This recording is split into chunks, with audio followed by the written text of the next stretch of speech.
ministre de l'Intérieur s'est exprimé, le président, le Premier ministre également. Moi, je ne me suis pas exprimée parce que c'était une question d'abord qui relève du ministre de l'Intérieur pour l'instant. Et puis je pense que voilà, c'est un drame terrible et qu'il y a un moment de respect pour cette période de deuil, pour la famille, pour les amis, pour le France Nature Environnement aussi, parce que c'est un militant d'une association environnementale. Et puis mon rôle, c'est de trouver des solutions. Donc c'est la raison pour laquelle j'avais diligenté un rapport d'inspection, parce que je sentais que la tension était très vive depuis le mois de septembre, et donc en accord avec toutes les parties, j'avais proposé ce rapport d'inspection qui a donc été rendu, qui est un rapport très équilibré, parce qu'il dit à la fois qu'il faut revoir le projet et en même temps qu'il faut trouver une solution d'équilibre pour répondre aux besoins de l'agriculture, répondre aux besoins de la sécheresse et en même temps protéger l'environnement. Donc aujourd'hui, j'observe que le Conseil général a pris une décision de suspension. C'est une sage décision, c'est une bonne décision. Je salue cette décision.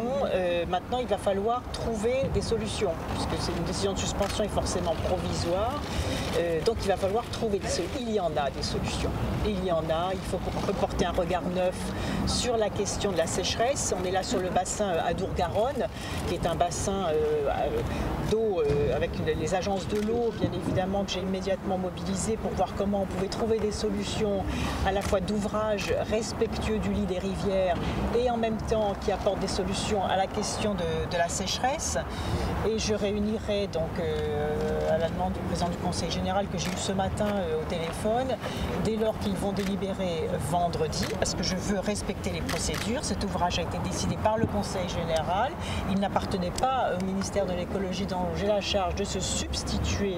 Chacun doit prendre ses responsabilités. Maintenant que les responsabilités sont prises, en appui sur le rapport d'inspection et d'expertise que j'ai demandé, je réunirai mardi prochain l'ensemble des parties prenantes, des élus en particulier, des techniciens, des agences de l'eau qui dépendent du ministère, de l'agence de bassin, donc Adour-Garonne, puisqu'un certain nombre d'autres ouvrages sont en projet. Il y a une soixantaine d'ouvrages en projet.